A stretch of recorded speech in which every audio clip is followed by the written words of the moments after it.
The large room fell silent as the alien delegation entered. 7 different species, each stranger than the last, moved with practiced grace.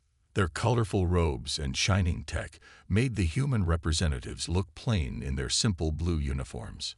John Carter stood tall despite feeling small. As Earth's lead diplomat, he had prepared for this day for years.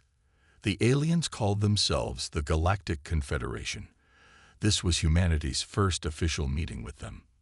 "Welcome to Earth," John said, extending his hand in greeting. The tallest alien, a Tarvek with purple skin and 4 arms, looked at John's hand with what seemed like amusement. He did not take it. "We are pleased your species has finally achieved the minimal technology required for us to acknowledge you," the Tarvek said. His translator device made his voice sound flat. "I am Ambassador Zilvax. We have watched your planet for some time." Lisa Wright, Earth's chief xenobiologist, noticed the slight twitch in the ambassador's upper left arm. In her studies of alien body language, this suggested hidden contempt. She made a mental note, but kept her face friendly. The meeting moved to a large round table. The aliens sat on one side, humans on the other. The gap between them felt wider than just physical space. "Your world has developed faster than most," said a small green alien with large eyes. "But you are still young. The void between stars is dangerous. You need protection." John smiled politely. "We appreciate your concern, but Earth has managed its own defense for thousands of years." The aliens exchanged glances that Lisa didn't like. One of them made a sound that might have been a laugh. "You misunderstand," Zilvax said. "The threats in our galaxy would destroy your planet before you could blink. We offer you membership in our confederation, under our protection." A hologram appeared above the table, showing a document hundreds of pages long.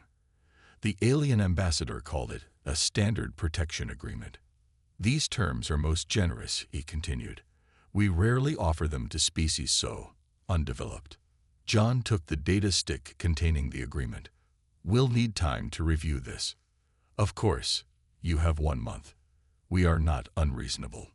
The Tarvek's 4 arms spread wide in what was probably meant to be a welcoming gesture. "This is a great honor for Earth." After the meeting, John, Lisa, and the rest of the human team gathered in a secure room beneath the United Nations building in New York. "They think we're children," John said, his diplomatic mask falling away. Lisa nodded. "Worse, they think we're resources to be managed."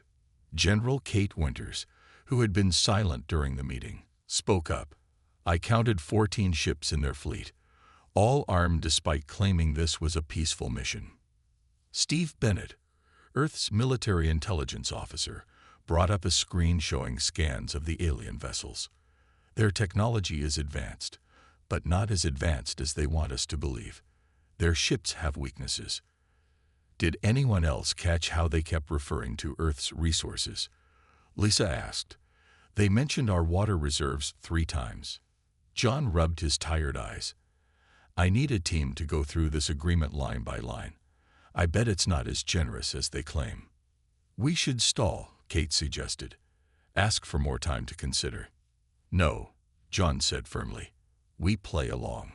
Let them think we're exactly what they expect, eager, naive humans grateful for alien attention." Steve nodded in agreement. "Meanwhile, we accelerate our preparations." "Do you think they know?" Lisa asked the question everyone was thinking. John looked at each person in the room. These were Earth's best, chosen to face whatever came from the stars. "No. If they knew what we've been building out there, they wouldn't have sent just 14 ships." Kate smiled for the first time that day. 1 month should be enough time. John nodded. "Tell the president we need to activate Phase 2. If these aliens want to see what humans are really capable of, we'll be happy to show them." Outside, the alien representatives celebrated among themselves, already planning how they would divide Earth's resources.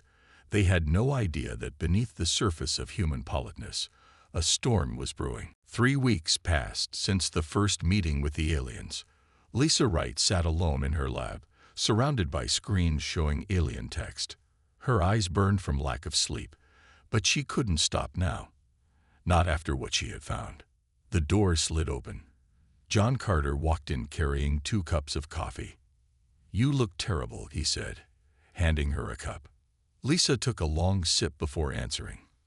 "I found something in their communications, something they didn't want us to see." John pulled up a chair. "Tell me." "Remember how they kept asking about our oceans?" Lisa pointed to a translated message on her screen. "They're not interested in diplomatic relations. They want our water, our metals, and our land. They plan to move most humans to small areas they call preservation zones." John's face darkened. "You're saying the protection agreement is a lie?" "It's worse. Look at this part." Lisa highlighted a section of text. "They've done this before. At least 12 other worlds. They offer protection, then slowly take everything." John stood up and walked to the window. Outside, people went about their daily lives, unaware of what hung over their heads. "How did you get this?" he asked. Lisa smiled slightly. "They think our technology is primitive. Their encryption is advanced, but not unbreakable. Not for us." John nodded. "I need to tell the Defense Council immediately." Later that day, John met with Earth's highest military leaders in an underground facility. General Kate Winters looked grim as she reviewed Lisa's findings. "The Tarvik ambassador has been pushing for an answer," John explained.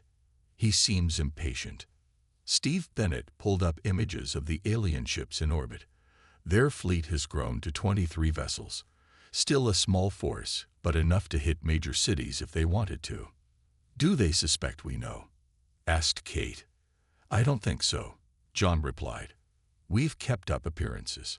I've been acting concerned but interested in their offer. Asked many questions about minor details." "Good," said President Maria Garcia, who had been listening quietly.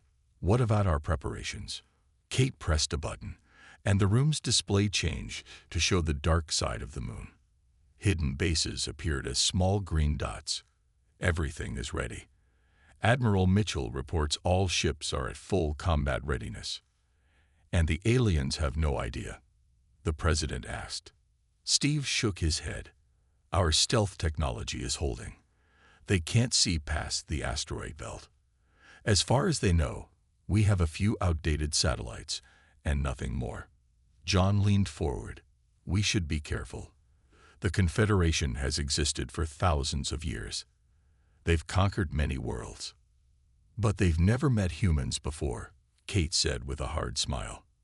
Up in orbit, Ambassador Zilvax watched Earth from his ship. Next to him stood Commander Greknar, the military leader of their expedition. "They are taking too long to decide," Greknar said. "Perhaps they need motivation." Zilvax waved one of his 4 arms dismissively. "Patience. Humans are simple but cautious. John Carter asks many questions. This is normal for primitive species when faced with superior beings." "Our scouts report they are preparing some kind of celebration," Greknar noted. "Large gatherings in major cities. Perhaps they prepare to welcome us." "Of course they are," Zilvax said. "What else would they do?" "Fight." Both aliens made sounds that their translation devices interpreted as laughter. Back on Earth, John left the Defense Council meeting with a heavy heart. In 1 week, Earth would give its answer to the Confederation. That night, as he looked at the stars from his apartment window, he saw a bright flash in the sky, one of the alien ships changing position. Little did they know that from bases hidden across the solar system, hundreds of human eyes were watching too, waiting. Earth's hidden fleet was ready.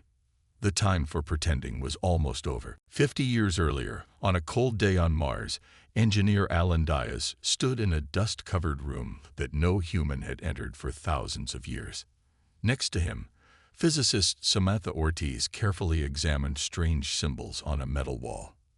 "This changes everything," Alan whispered. "We're not alone. We've never been alone." The ruins they discovered belonged to an ancient race that had visited Mars long ago. Within these walls lay technology beyond human understanding. But Alan and Samantha were very good at understanding things. "We can't tell everyone," Samantha had said after weeks of study. "Not yet." That discovery changed the path of human history. Earth's governments, usually divided, agreed on one thing: humanity needed to prepare quietly. If one alien civilization had found them before, others would come again. Now, 50 years later, Admiral Nicol Taylor floated in zero gravity aboard the ESS Defender, Earth's largest warship. Hidden in the darkness beyond Neptune, the ship was just one of many. "Status report," she commanded. Her second-in-command, Captain Ben Miller, checked his screen. "All 217 ships report ready, Admiral. Crews are at full readiness." Nicol nodded. "And the aliens?" "Still in Earth orbit, still clueless." Ben allowed himself a small smile. "Their scans can't penetrate our stealth fields. They have no idea what's waiting for them." For decades, humans had secretly built this fleet. They had learned from the Mars ruins, improved the designs, and added their own innovations. Human creativity combined with alien technology created weapons unlike anything the galaxy had seen before. Nicol pushed herself toward the main window. In the distance, Neptune's blue glow provided the only light. Around her, the fleet waited in darkness. "The President has authorized Operation Silent Thunder," she announced to her bridge crew. "We move in 3 days." On Earth, President Garcia met with the Defense Council one last time. Holographic displays showed the positions of alien ships and Earth's hidden fleet. "Are we certain this is necessary?" asked the French representative. "Perhaps we could negotiate." John Carter shook his head. "Their version of negotiation is telling us where we're allowed to live on our own planet." Lisa's team decoded more of their plans. They intend to start mining operations in populated areas within weeks of us signing their agreement. "They see us as primitives," General Kate Winters added. "Animals to be moved aside." "I don't want war," President Garcia said firmly.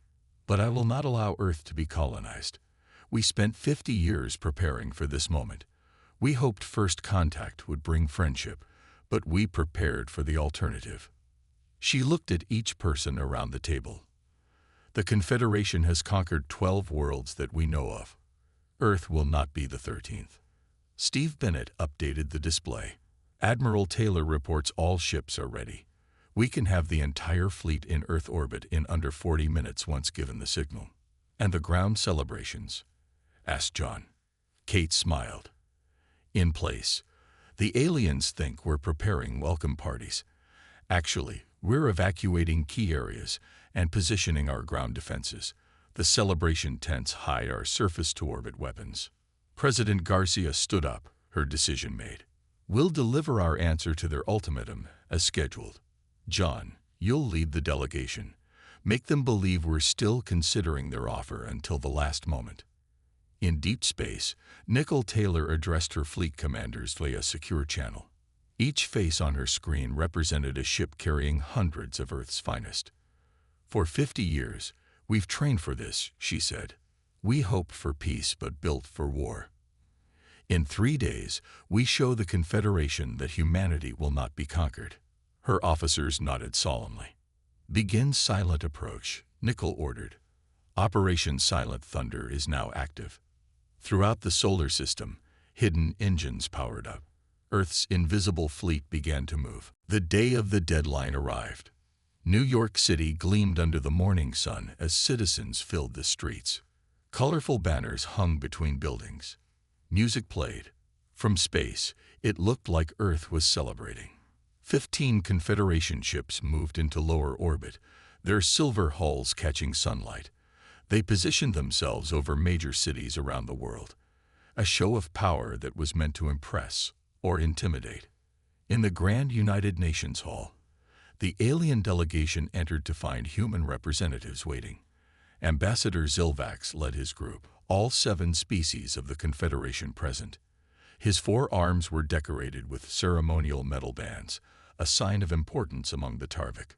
"The time for decision has come," Zilvax announced. "We trust you have seen the wisdom in our generous offer." John Carter stood at the center of the human delegation.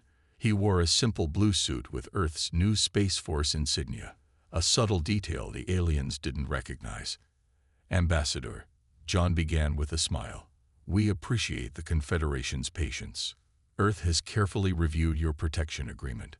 The aliens leaned forward slightly. In the corner of the room, Lisa Wright watched their body language. The smaller green alien seemed eager. The Tarvik looked confident. "We have prepared our response," John continued, accepting a folder from an aide. On screens around the room, images appeared showing crowds gathering in cities worldwide. The aliens nodded in approval, believing these were celebration preparations. "Before I deliver our answer," John said, "I believe Commander Greknar has something to add." The military leader of the alien delegation stepped forward, his scaled skin reflecting blue in the room's light. "Yes," Greknar said. "The Confederation wishes to ease your transition. Our ships stand ready to assist with immediate implementation once you sign." John nodded politely. "How thoughtful. And if we required more time to consider?" Greknar's eyes narrowed. "The offer expires today. Further delay would be unfortunate." "A threat?" John asked, his voice suddenly cooler. "A reality," Greknar replied. "The galaxy is dangerous. Unprotected worlds often suffer accidents." The room grew tense. Ambassador Zilvax stepped forward again, his translator device working to keep his voice pleasant. "What my colleague means is that we cannot divert our resources indefinitely. We have many worlds under our protection." "Yes," John said. "We've learned about those worlds, about what happened to them after they accepted your protection." The aliens went still. Zilvax's upper left arm twitched. "I don't know what you mean," the ambassador said carefully. John opened the folder and removed a single page. "Earth rejects the Confederation's offer. We have no interest in becoming your next conquest." Silence filled the room. Then Greknar laughed, a harsh sound even through the translator. "Conquest. We offer you salvation, and you respond with insults." He turned to Zilvax. "I told you these creatures were too primitive to understand their place." Zilvax raised his arms for calm. "Perhaps the humans misunderstand. Without our protection, your planet is vulnerable." "To whom?" John asked. "You? That would be unfortunate," Greknar said, no longer hiding his threat. "But sometimes primitive species need to be shown their proper place." The commander touched a device on his wrist. Above them, the Confederation ships moved into attack formation. "You have 24 hours to reconsider," Greknar announced. "After that, we will be forced to begin pacification procedures." John stood tall. "And if we resist?" The alien delegation erupted in what their translators conveyed as laughter. "With what?" Greknar asked between sounds of amusement. "Your primitive weapons. Your handful of atmospheric ships." As the aliens continued laughing, John caught Lisa's eye across the room. She nodded slightly. 24 hours, Greknar repeated. "Use them wisely." The aliens left the chamber, still celebrating what they saw as an easy victory to come. None of them noticed John pressing a small button on his watch, sending a signal to orbit and beyond. The aliens returned to their ships, still laughing about the humans' foolish defiance. In his command room, Greknar watched Earth's cities through large viewing screens. "They prepare celebrations even as we threaten them," he said, puzzled.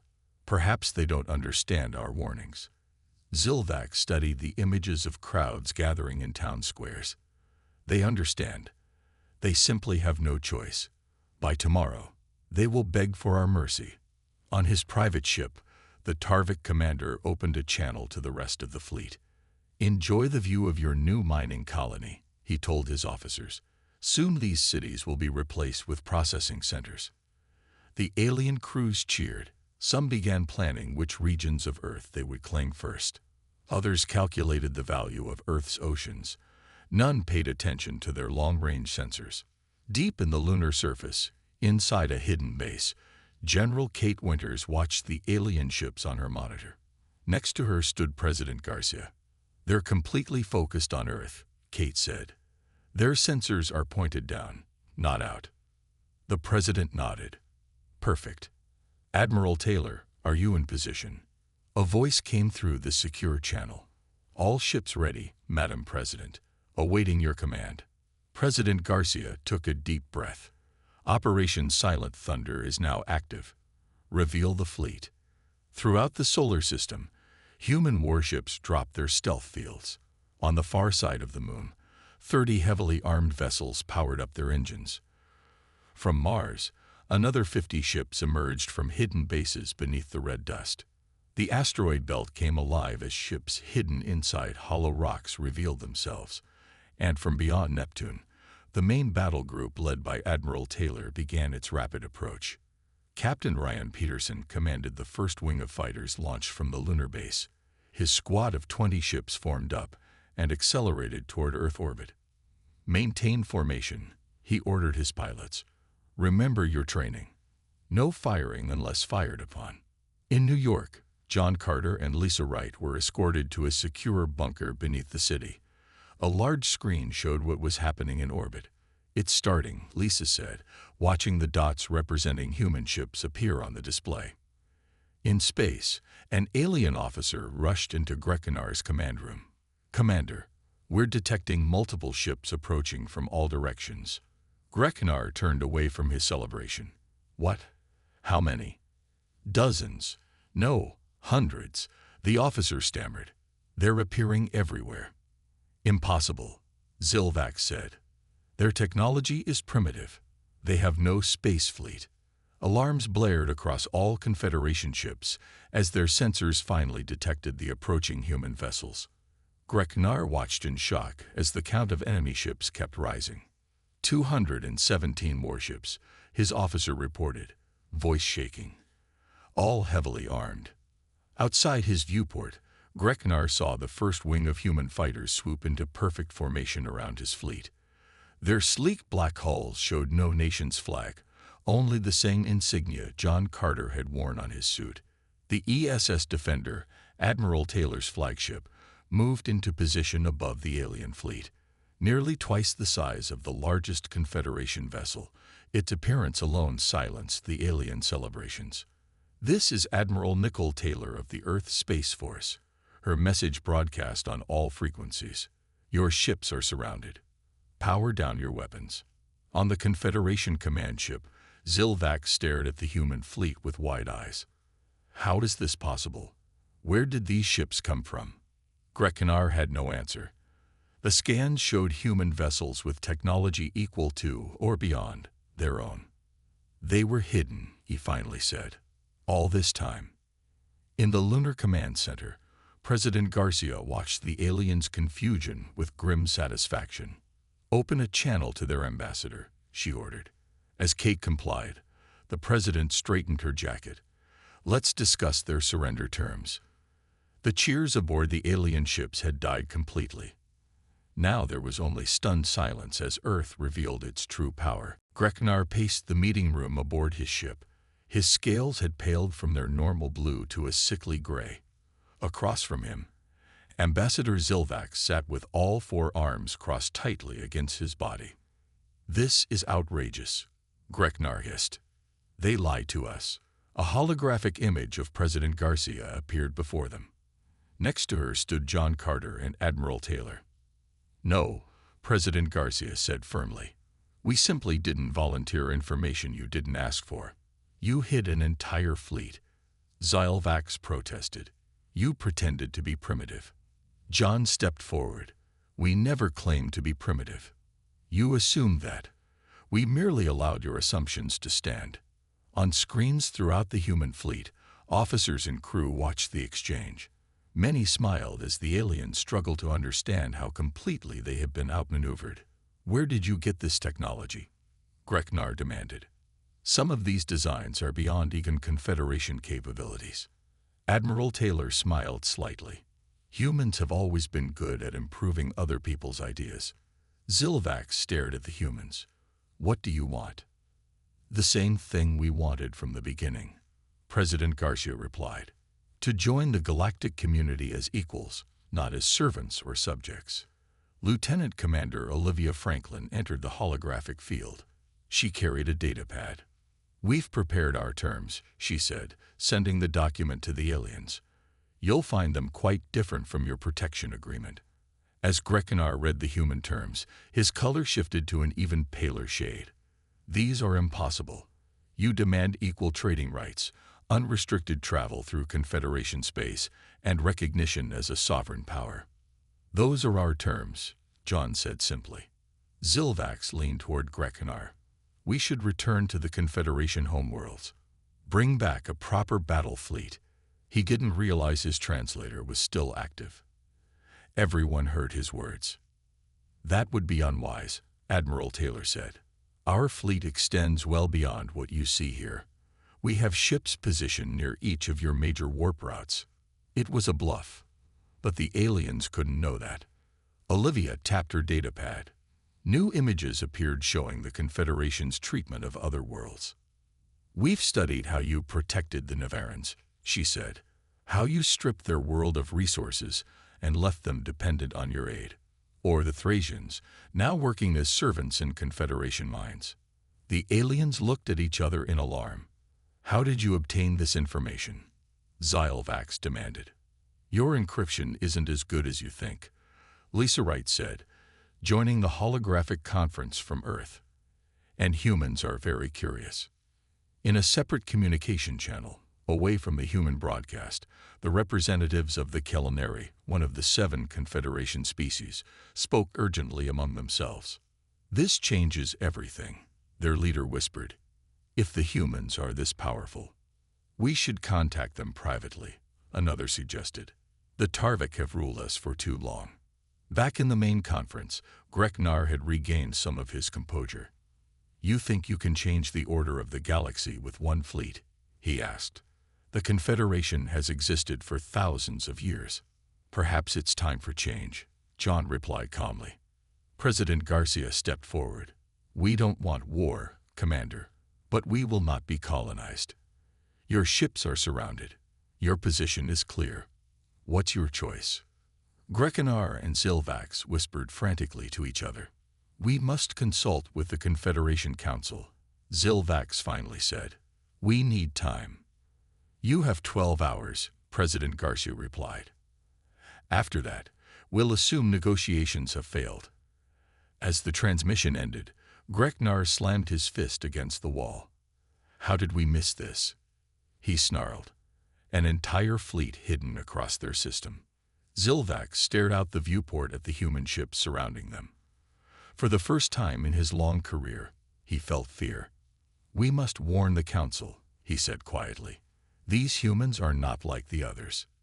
They were ready for us. On the ESS Defender, Admiral Taylor watched the alien ships with careful eyes. They're sending encrypted messages to their homeworlds, her communications officer reported. Let them, Taylor said. They're about to learn that the galaxy just got a lot more complicated. 6 hours passed after the ultimatum. The human fleet maintained its position, surrounding the alien ships in a perfect net of firepower. On the lunar base, military leaders watched and waited. Aboard the Tarvik command ship, Grekinar received a message from the Confederation Council. Their orders were clear. Do not show weakness. The humans must be taught their place. Prepare weapons, Grekinar ordered his crew. Target their largest ships. Ambassador Zilvax looked alarmed. The Council ordered an attack. We're outnumbered. Not an attack, Grekinar said with a thin smile. A lesson. We'll destroy their flagship. Show them real power. The rest will flee. 5 Tarvik warships quietly powered up their main guns, their targeting systems locked onto the ESS Defender. On the Defender's bridge, a young officer looked up from her screen. Admiral, we're detecting energy buildups in the Tarvik vessels. They're charging weapons. Admiral Taylor nodded calmly. So they chose the hard way. She opened a channel to the fleet. All ships, defensive pattern Delta. They're going to try something stupid.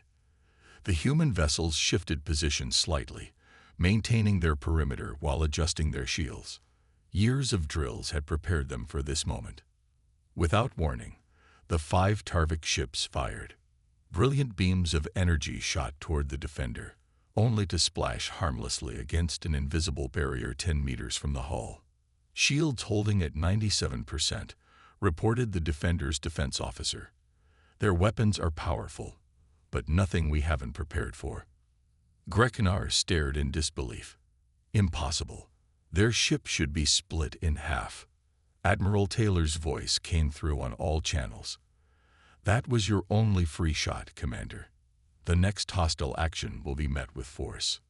But Grekinar had already ordered a second volley. This time, all 15 Confederation ships opened fire. Defensive countermeasures activated, Admiral Taylor commanded. Small drones launched from Earth's ships, intercepting many of the alien energy beams before they hit. The few that got through barely registered on the shields. Return fire, Taylor ordered. Disable their weapon systems only. No casualties if possible. Earth's ships fired, but not with energy beams like the aliens expected. Instead, targeted electromagnetic pulses hit each Confederation vessel, shutting down their weapons and many other systems. Grekinar's ship tilted as control systems failed. "What is happening?" he shouted as emergency lights flickered on. "They've disabled our weapons," his officer reported in shock. "And our engines. We're drifting." Colonel Jack Miller led a specialized team from the ESS Defender toward the Tarvik command ship. Their small craft moved quickly, carrying 20 soldiers in advanced boarding suits. "Remember," Jack told his team, "capture, not kill. We want to show them how humans really fight." They attached to the alien ship's hull. Engineer Michel Patil activated a device that created a temporary opening in the hull, something the aliens had believed impossible. Inside the Tarvik ship, alarms blared as Jack's team entered. Alien crew members reached for weapons, but the humans moved faster. They fired specialized stun weapons that dropped the aliens without harming them. Michelle used her tablet to hack into the ship's systems. "I've got control of their internal security," she reported, sealing all compartments except our path to the bridge. In minutes, Jack's team reached the command center. The door slid open to reveal Grekinar and his officers, weapons raised. "Drop them," Jack said calmly. "You're already defeated." "Confederation soldiers never surrender," Grekinar growled. Jack shrugged. "Your choice." He activated a device on his wrist. All the aliens' weapons suddenly grew too hot to hold. They clattered to the floor as the Tarvik officers clutched their burned hands. "How?" Xylvax asked, his voice small with fear. "Human innovation," Michelle explained, stepping forward. "We don't just copy technology. We improve it." Throughout the fleet, similar scenes played out as Earth forces took control of 5 key Confederation ships without a single death on either side. Admiral Taylor contacted President Garcia. "Phase 1 complete.